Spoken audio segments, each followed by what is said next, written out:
आणि तुम्ही जो विश्वास माझ्यावरती टाकलेला आहे तो विश्वास त्याला तडा जाऊ देणार नाही आणि तुम्हा सगळ्यांच्या पाठीशी राहून जे काही कामं तुमच्या आज या विहारामध्ये मी अनेकदा येऊन गेलेलो आहे.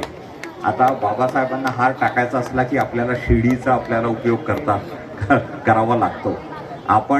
मी अनेकदा आलो इथं, छत्री जेव्हा व्हायची होती तेव्हा सुद्धा आलो होतो आणि यंदा मला असं वाटतं की वरती चढण्याकरता आणि बाबासाहेबांच्या पुतळ्याला हार टाकण्याकरता एक चांगली व्यवस्था इथं तयार व्हायला पाहिजे. त्याकरता माझ्या निधीतून मी 5 लाख रुपये याकरता आज जाहीर करतो आणि त्यासोबतच आता 14 तारीख आहे. 14 तारखेला अनेक प्रोग्राम अनेक ठिकाणी असतात.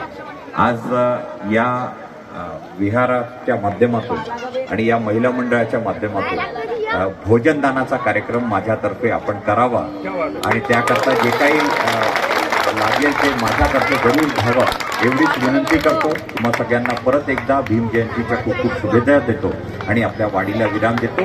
जय हिंद, जय महाराष्ट्र, जय भीम. धन्यवाद सर, धन्यवाद. हे कानवावासी कायम आपले ऋणी राहतील. आपण सगळेजण एकदा जोरदार आपण जय जयकार करूया. महाकारुणिक तथागत भगवान गौतम बुद्धांचा, महाकारुणिक तथागत भगवान गौतम बुद्धांचा, राष्ट्र निर्माते डॉक्टर बाबासाहेब आंबेडकरांचा, राष्ट्र निर्माते डॉक्टर बाबासाहेब आंबेडकरांचा. जय भीम, जय भीम, जय भीम. धन्यवाद. क्या बात है भाई. आदरणीय आमदार